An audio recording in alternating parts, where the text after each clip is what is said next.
Bonjour, avant de commencer avec le sujet d'aujourd'hui, les préférences de Vectorworks, nous voyons ici cet écran avec au milieu un certain format de page qui est affiché maintenant. Dans le centre de cette page, nous trouvons le point d'origine du document X0, Y0.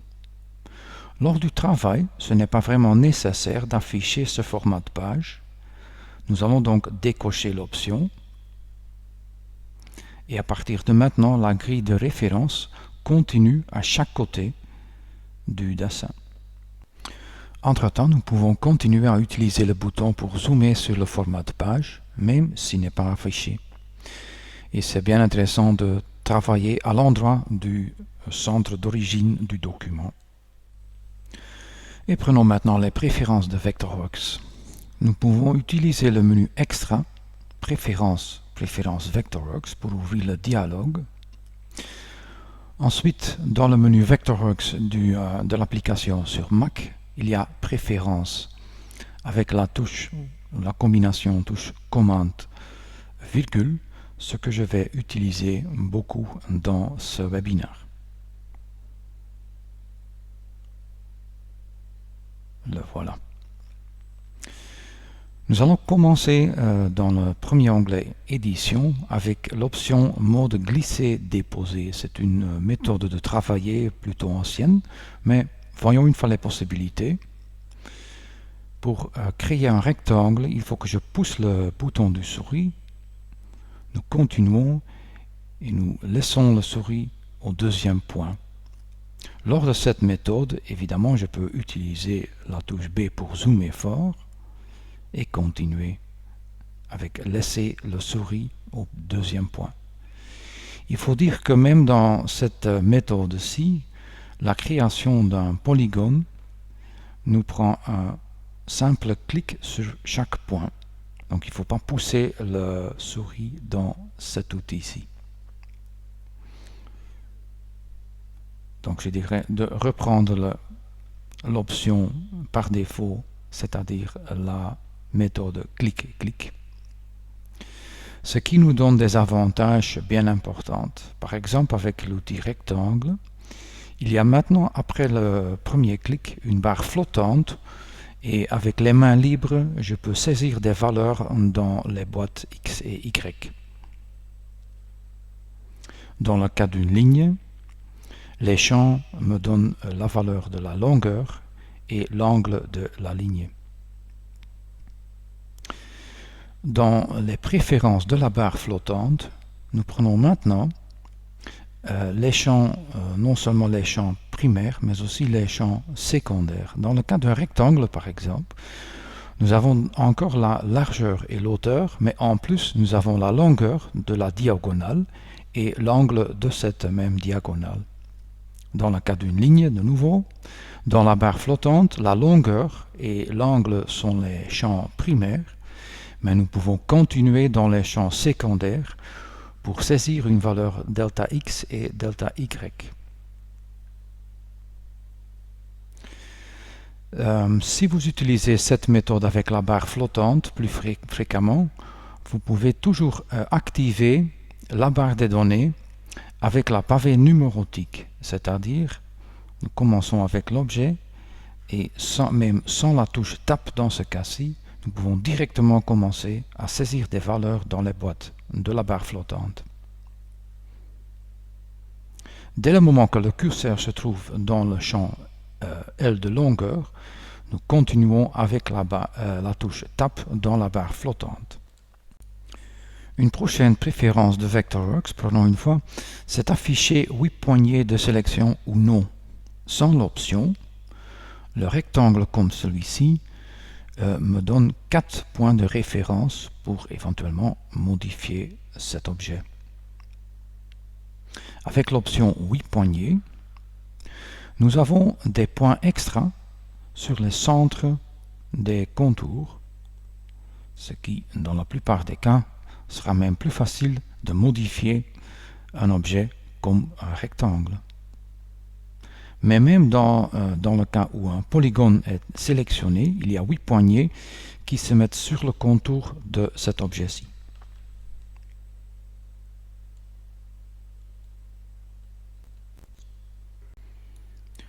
Dans Vectorworks, nous avons une série de méthodes afin de dupliquer des objets. Il y a quelques options dans les préférences que nous allons voir ici. Par exemple, duplication décalée, c'est une option qui est à cocher par défaut. Ça veut dire que dès le moment que nous allons dupliquer cet objet-ci, il y a un certain déplacement. Malheureusement, il n'y a pas de moyen de contrôler ce déplacement. Donc dans ce cas-ci, nous allons décocher une fois cette option. Et maintenant, avec le commande menu dupliquer, le duplicat tombe exactement sur l'objet d'origine. Et d'ici, nous pouvons par exemple le déplacer. À la côté droite, prenons une fois le même objet. Et ici, nous allons essayer une autre façon de dupliquer cette marche. Et pour ça, j'ai besoin de l'option duplication décalée.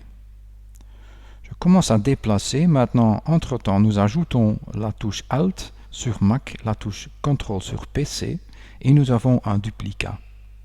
Non seulement ça, à partir de maintenant, le commande menu dupliquer va dupliquer l'objet plus le déplacement que j'avais donné au premier duplicat. Et c'est une façon, dans cet exemple, pour réaliser un escalier tout vite. Bon. Dans ce processus, j'ai utilisé la touche Alt, CTRL pour PC, et je vais maintenant accocher l'option afin de créer un duplicat sur place avec un simple Alt-clic ou CTRL-clic. Et voilà un deuxième polygone qui s'est créé. En pratique, il faut faire attention de ne pas créer des duplicats par accident. Donc c'est à vous de décocher ou accocher cette préférence. Quand nous travaillons sur un plan architectural comme cet exemple-ci, c'est intéressant d'avoir la préférence Vectorworks pour joindre les murs automatiquement.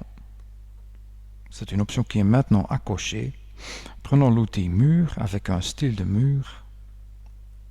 Et dans le dessin, nous allons voir que le mur en haut se met en rouge dès le moment que je le touche avec le curseur pour indiquer qu'il y aura une jointure de T automatiquement. Si nous prenons un autre style de mur où nous ne voulons pas une jointure de mur, il faut décocher cette option afin de continuer avec un paroi légère dans ce cas-ci. Il faut maintenant un double clic pour finir le mur. Et nous allons voir qu'il n'y a plus de joint ni gauche ni droite. Si nous reprenons le premier style de mur, il nous faut de nouveau une jointure automatique. Donc ça veut dire ouvrir les préférences, accocher l'option, mais il y a une façon beaucoup plus vite. Prenons une fois à droite ici la petite liste qui nous permet d'ajouter un petit bouton afin de activer, sinon déactiver, la jointure de mur automatique. Prenons de nouveau le paroi léger. Un simple clic suffit maintenant pour déactiver la jointure de mur automatique.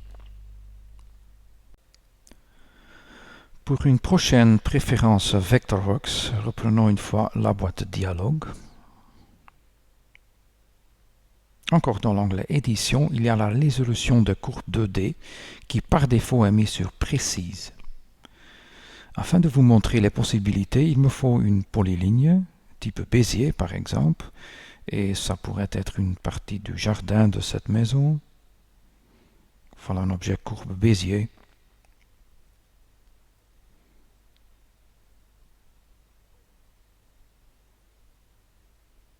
Et disons, un jour, nous voulons convertir cette polyligne en polygone pour avoir un contour pour la bordure.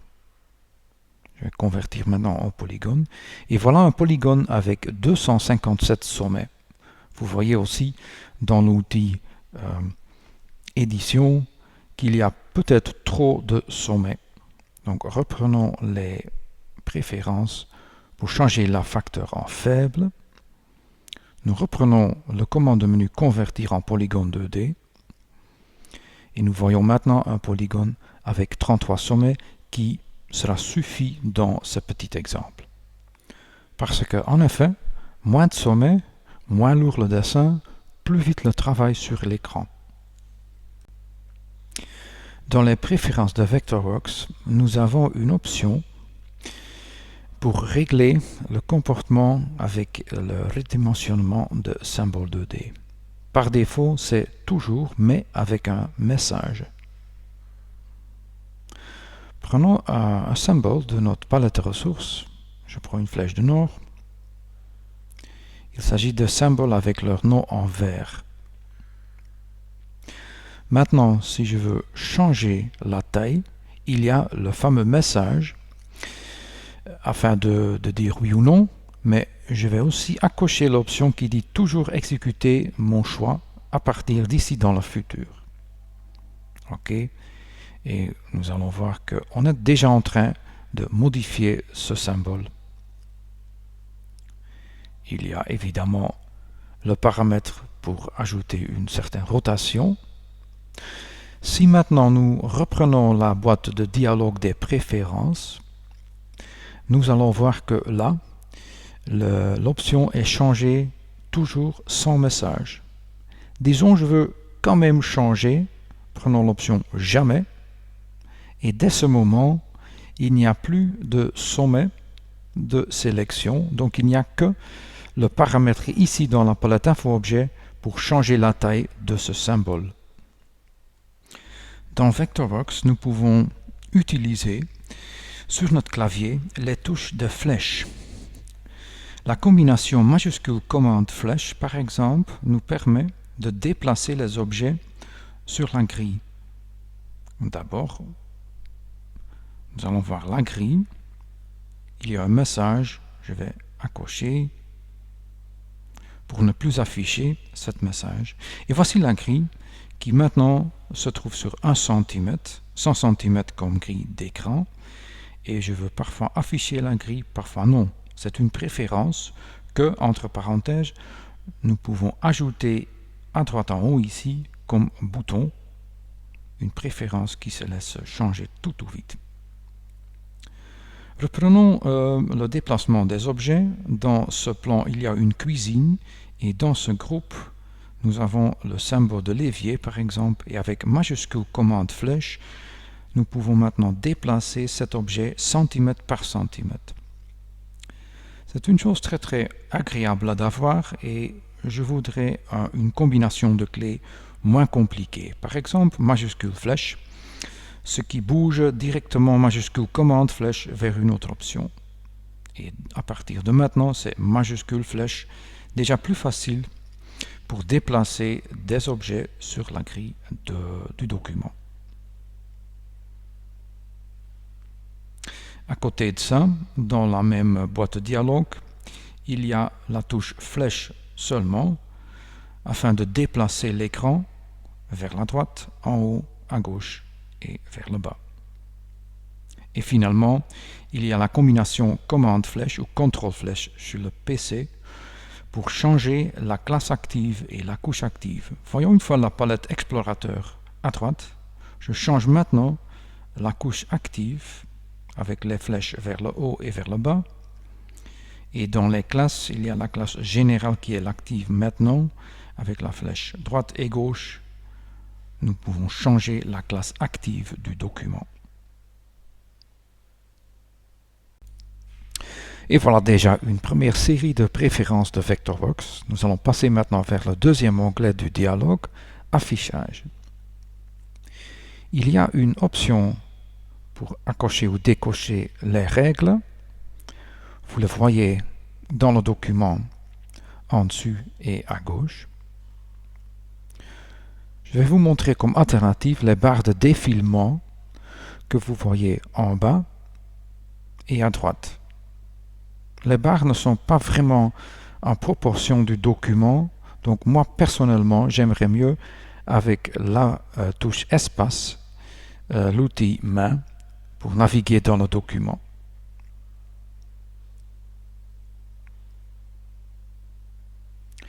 Prenons la prochaine, adapter l'épaisseur de trait à l'échelle ou plutôt au zoom de l'écran. Il nous faut donc un zoom assez fort, par exemple 200%. À partir d'ici, nous allons voir les épaisseurs des traits. C'est une préférence que vous pouvez ajouter en haut à droite dans le document Zoom avec épaisseur de trait, et ça vous donne un petit bouton pour activer ou déactiver cette option visuelle, par exemple pour contrôler juste avant l'imprimer.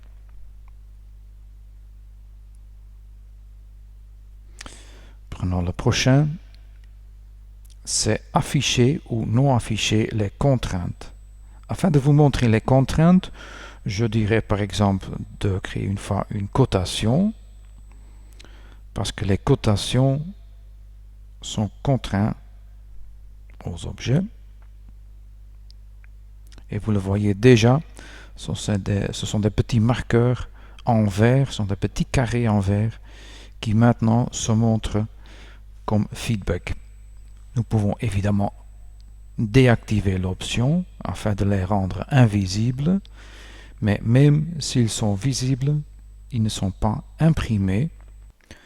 Et dans le cas d'un zoom, les marqueurs des contraintes n'agrandissent pas.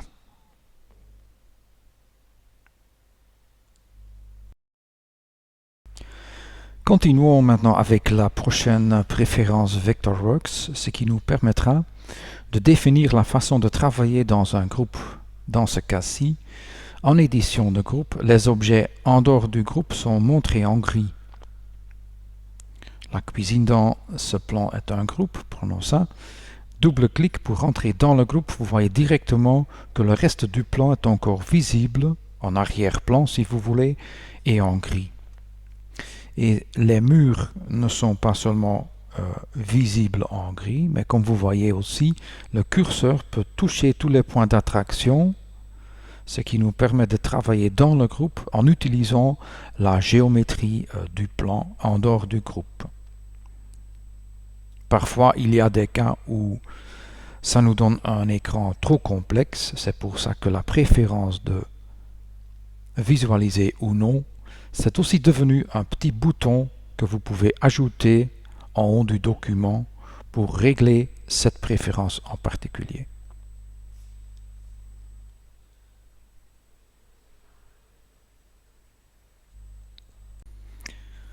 Continuons avec le suivant.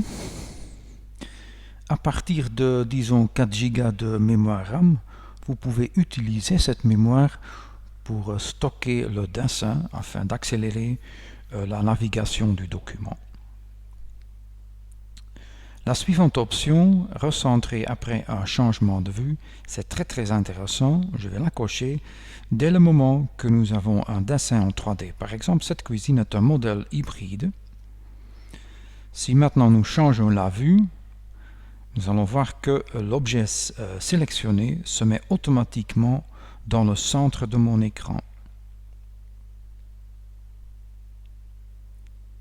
Prenons l'ISO arrière gauche par exemple, ça va remettre le modèle sélectionné dans le centre de mon écran chaque fois, avec un zoom, une vue de face, une vue plan 2D, une option bien intéressante pour naviguer dans un modèle 3D de Vectorworks. La technologie Quartz sur Mac et GDI+ sur PC sont utilisées pour améliorer l'affichage sur l'écran. Par exemple, sans l'option anti-crénelage, vous allez voir que les diagonales ici sont pas beaux et les arrondis non plus. Avec l'option anti-crénelage, ça devient de plus en plus agréable pour voir. Si vous décochez l'option Quartz ou GDI+ en total, vous allez voir qu'il y a pas mal de choses qui vont tomber, comme l'opacité des objets, la transparence de couches, etc. C'est-à-dire, dans la plupart des cas, vous aimeriez bien l'option Quartz sur Mac ou GDI+, sur Windows. Et avec ça, nous concludons l'onglet affichage des préférences Vectorworks. Et nous sommes maintenant arrivés au troisième onglet des préférences Vectorworks. Il s'agit de la session. Effet sonore, vous pouvez accrocher ça afin d'embêter votre voisin. Le nombre maximal d'annulations, c'est par défaut 20, vous pouvez augmenter, mais il vous faut une mémoire interne assez importante. Utilisez les ressources préchargées. Voyons une fois. Ce rectangle-ci, ça va prendre une hachure par exemple, et ici nous avons accès non seulement aux ressources du document, mais aussi les ressources de la bibliothèque Vectorworks. Si nous allons décocher cette option des ressources préchargées, nous n'avons que les ressources qui se trouvent dans le document. Évidemment, c'est le même principe dans le cas d'un dégradé comme celui-ci. Il y a apparemment 5 dégradés dans le document, mais si nous allons accocher cette option de nouveau, ça nous donne accès à toutes les dégradés de la bibliothèque Vectorworks, les ressources préchargées de la bibliothèque.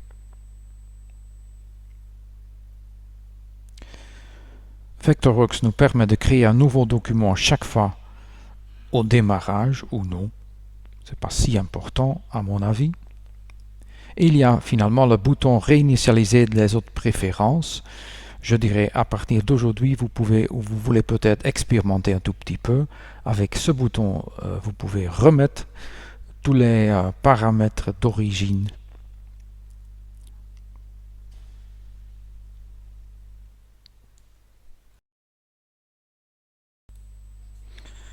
Avec cette image sur l'arrière-plan, nous allons parcourir les préférences dans l'onglet 3D de Vectorworks. Ici, une deuxième fois, il y a un choix pour la résolution des courbes 3D, ce qui définit le traitement des polylignes, etc. dans des extrusions. Il y a en plus les ombres complexes OpenGL, c'est une nouveauté dans Vectorworks 2013 que vous voyez dans cette image-ci. Je vous montre les préférences OpenGL qui sont actives maintenant, un détail très élevé, anti-crénelage évidemment, et les ombres d'une qualité élevée. Reprenons la préférence pour décocher l'option ici. Je vous montre l'image. Et en particulier, les ombres ont changé. Et finalement, la qualité de l'image dépend de cette option-ci, en combination avec la qualité de la carte graphique et le logiciel ou le pilote de cette carte. Après l'onglet 3D, il y a un onglet bien intéressant, et c'est la sauvegarde automatique. Par défaut, il y a une sauvegarde automatique chaque 15 minutes. Ma préférence personnelle, par contre, c'est plutôt un certain nombre d'opérations, par exemple 20.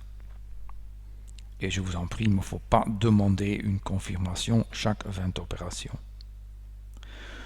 Nous pouvons écraser le fichier originel, mais ce sera au minimum intéressant aussi d'enregistrer plutôt une copie du fichier actif. Ça se fait dans un sous-dossier à côté du fichier original, comme c'est mis ici. Voyons une fois, prenons le document de ce webinaire. Il se trouve sur le bureau de mon Mac et juste à côté, il y a un dossier sauvegarde VW où il se trouve le document en copie réserve. Il y a même la date qui est ajoutée au nom du document. L'alternative, ça serait dans les préférences de nouveau, de définir un seul dossier où se trouvent toutes les copies réserves de chaque document Vectorworks que je viens de travailler là-dessus maintenant. Par défaut, c'est un fichier, un dossier plutôt, qui se trouve dans les documents de l'utilisateur du Mac, qui s'appelle sauvegarde VW. Et là, vous trouverez toutes les copies des documents qui sont ouverts ou travaillés là-dessus.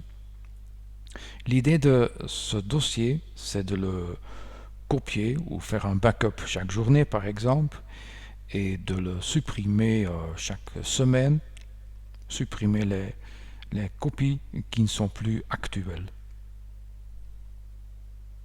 À partir d'ici, la sauvegarde automatique est réglée pour un document ou plutôt une copie réserve.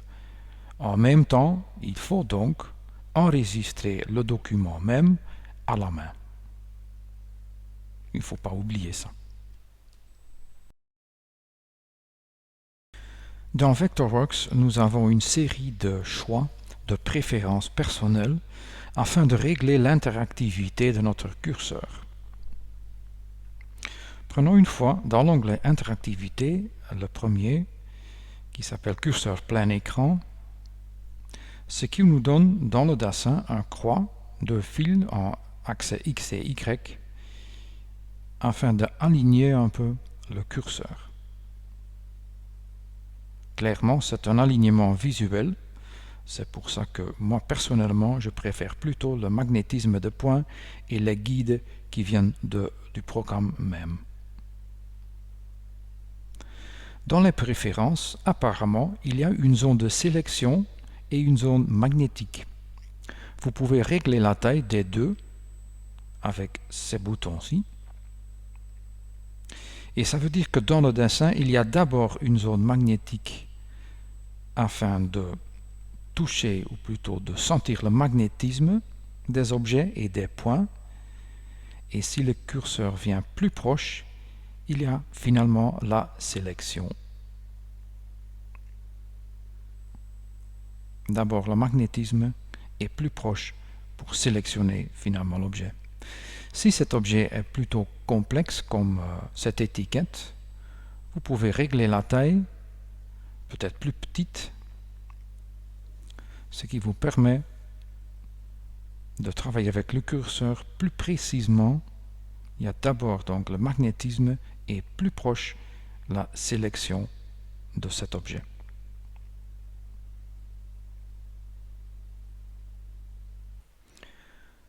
Avec l'option Afficher les indicateurs d'acquisition, nous avons en plus, à côté gauche en haut, une indication du magnétisme. Il y a en plus le mot extrémité dans cet exemple-ci que nous pouvons masquer ou montrer avec la touche Y du clavier. Les objets sélectionnés peuvent avoir une surbrillance avec ou sans animation.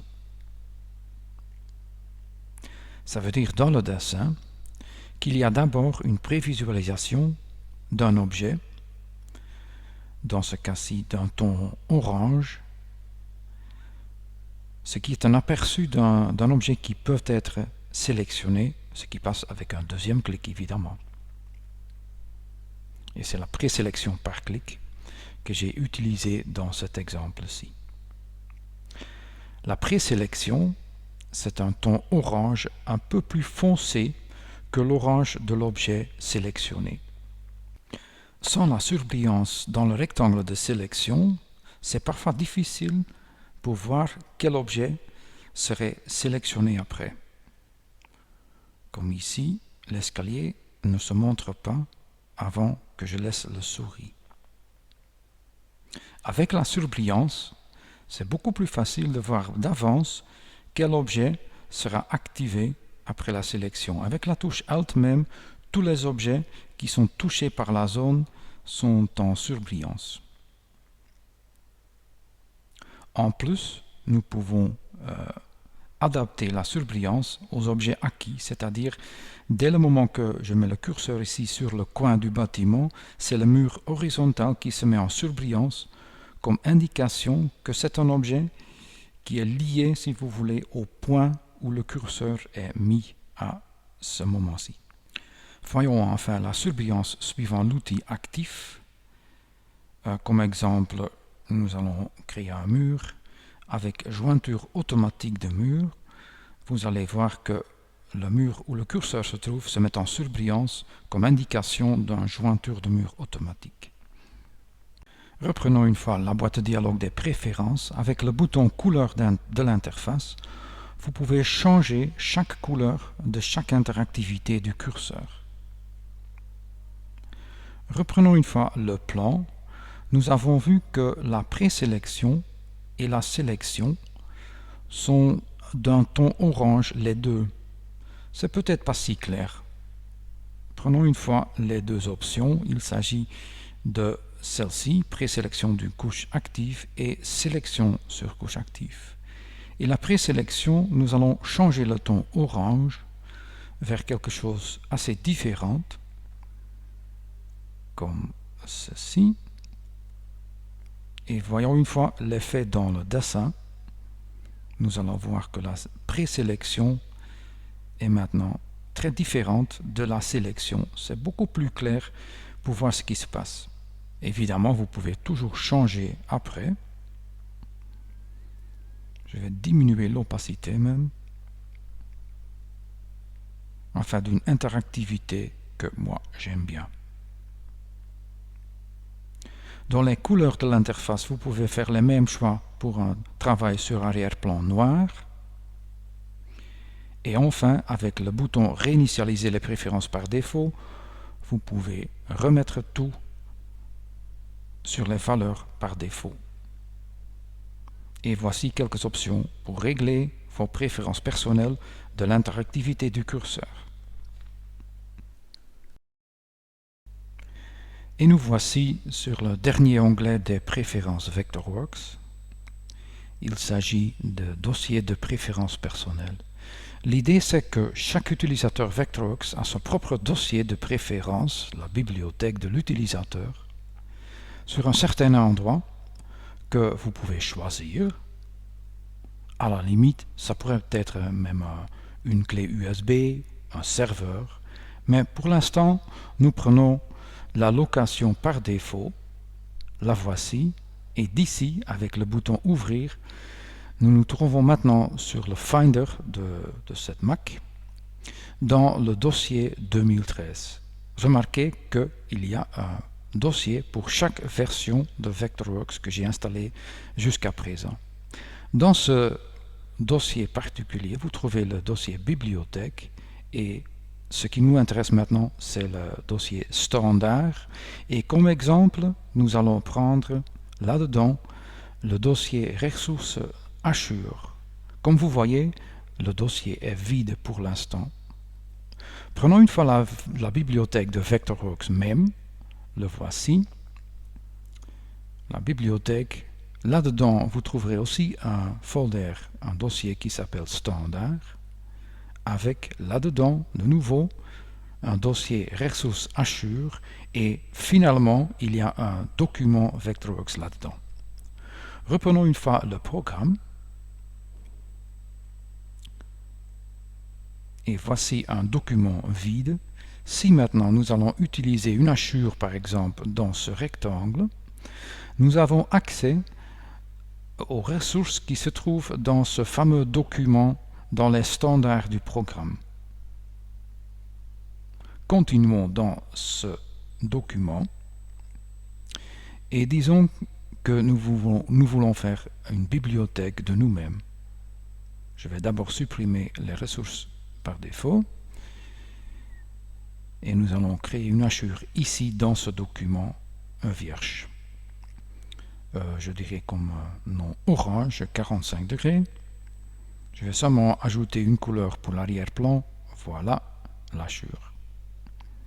Nous allons maintenant enregistrer ce document comme propre bibliothèque d'Azure.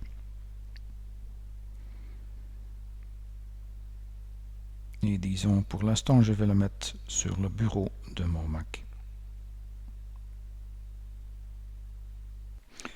Et maintenant, il ne nous reste que installer ce document à l'endroit exact. Pour ça, je reviens dans le Finder.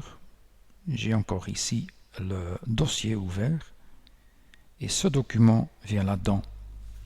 Afin d'utiliser maintenant les hachures qui sont là-dedans, il faut redémarrer Vectorworks une fois. Et maintenant, dans un nouveau document vierge, nous allons tester notre hachure personnelle. Prenons un objet comme un rectangle et l'attribut hachure. Dans la liste des ressources, vous allez voir notre propre hachure. Disons, dans ce document-ci, nous allons créer une autre hachure.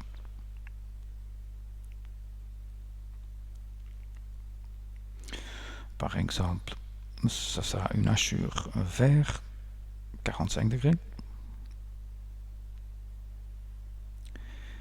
Et j'ajoute une couleur verte comme arrière-plan. Ça suffit pour l'instant. Le voilà. Clairement, cette hachure n'existe que dans ce document, mais à partir de maintenant, nous pouvons exporter cette ressource. Le voici, le dossier personnel, avec le dossier standard, et un peu plus bas, vers le bas, la ressource hachure, et finalement le document qu'on vient de créer. Et un simple clic OK afin d'exporter cette nouvelle hachure vers ma propre bibliothèque. Prenons un nouveau document, pas d'hachure. Voici un objet avec l'attribut hachure et nous allons voir dans la liste des ressources préchargées, nous avons accès à l'hachure qu'on vient de créer juste avant. Vous pouvez maintenant répéter ces étapes pour les autres types de ressources, comme il y a par exemple les damiers, les dégradés, etc. Donc une série d'attributs graphiques, les styles de mur, styles de dalle, mais aussi des symboles comme par exemple les blocs de titre. Et chaque ressource que vous installez ici dans les folders de l'utilisateur sont jumelées avec les ressources que vous retrouvez dans les mêmes dossiers dans le programme Vectorworks. J'espère que vous tous, après aujourd'hui, commencez à expérimenter avec les préférences de Vectorworks. Il y a n'importe où dans le dialogue des préférences, sous chaque onglet, un bouton qui vous permet de réinitialiser les préférences Vectorworks par défaut. Mais, disons un jour, vous trouverez les préférences vous-même et Vectorworks va enregistrer toutes les préférences dans un document qui se trouve dans la bibliothèque de l'utilisateur, où il y a plutôt 4 documents. Et grâce à ces documents, Vectorworks va redémarrer chaque jour avec les préférences que vous avez installées vous-même. Et voilà quelques idées sur les préférences de Vectorworks et l'utilisation dans la pratique. À côté de ces préférences, au niveau du programme, il y a une petite liste de préférences au niveau d'un document. Prenons une fois cette option-ci. Sous le premier onglet Affichage, il y a une façon d'appliquer les couleurs par couche de dessin. Avant de vous montrer les possibilités, prenons une fois les couches de dessin dans ce document-ci. J'ai préparé 3 couches de dessin qui ont chaque une couleur. Par exemple, la couche Nouveau. Et là, comme couleur avant-plan, pour la surface orange et pour la couleur de trait, un orange un peu plus profond.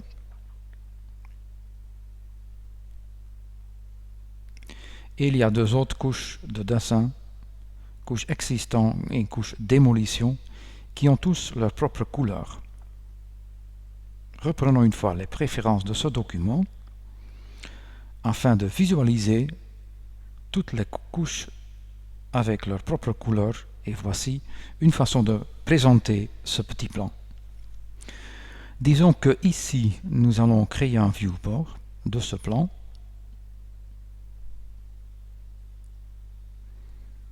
Nous allons le mettre sur une couche de présentation que j'ai préparée.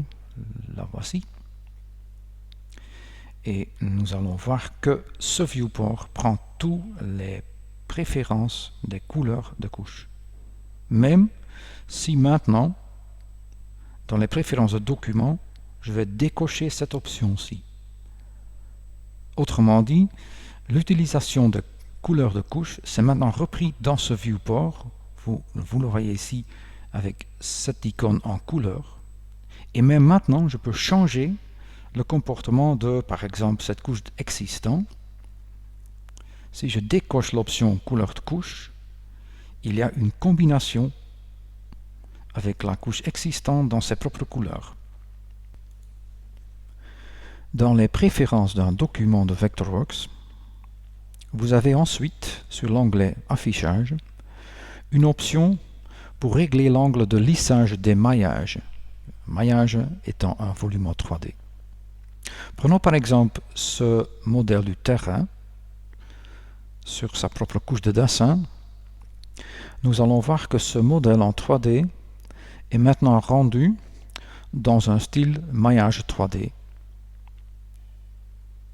Prenons une fois l'option angle de lissage qui nous permet de régler l'angle entre 0 et 180 degrés, 70 étant la valeur par défaut. Vous allez voir que le terrain est beaucoup plus lisse maintenant. Et il nous faut finalement une mise à jour de ce viewport pour appliquer l'effet de cette préférence. Comme vous voyez, ce viewport a un titre incorporé dans l'objet. Reprenons une fois les préférences documents parce qu'il s'agit d'une option qui s'appelle annotation automatique. Prenons le viewport à droite qu'on vient de créer. Nous avons donné un nom lors de la création. Ensuite, le viewport se trouve évidemment sur une couche de présentation. Et bien ces données sont suffisantes pour créer une annotation avec l'outil flèche de référence 2. Je vais insérer l'objet et comme vous voyez directement, cet objet utilise le nom du viewport, le nom de la couche de présentation où il se trouve. En plus, il y a une série de paramètres dans la palette info objet pour régler l'affichage de ce fameux objet. C'est une étiquette si vous voulez, qui est donc maintenant automatiquement réglé par le document. Si par exemple nous changeons le titre de dessin dans l'info objet, dans la palette, vous voyez directement que l'objet dans le viewport prend les modifications. Prenons le deuxième onglet des préférences du document. Et là, il s'agit des cotations. Premièrement, les cotations sont associatives ou non. En plus, ils sont associés aux objets qui se trouvent sur l'avant-plan. Et ça se passe dans un coin de 2 murs, par exemple. Ensuite, les cotations sont automatiquement créées dans la classe cotation, mais vous pouvez décocher cette option. Et ici, en bas, vous avez une liste de standards de cotation. Nous allons maintenant créer un standard de nous-mêmes, par exemple au webinaire. Et d'ici, nous allons éditer cet standard de cotation. Vous voyez une série de paramètres qui, entre parenthèses, sont mis en millimètres, taille réelle, pour régler le layout, la mise en page des cotations. Prenons par exemple ligne de rappel, OK, et un fléchage sur mesure. Je vais choisir une ellipse blanche d'une taille 1,5.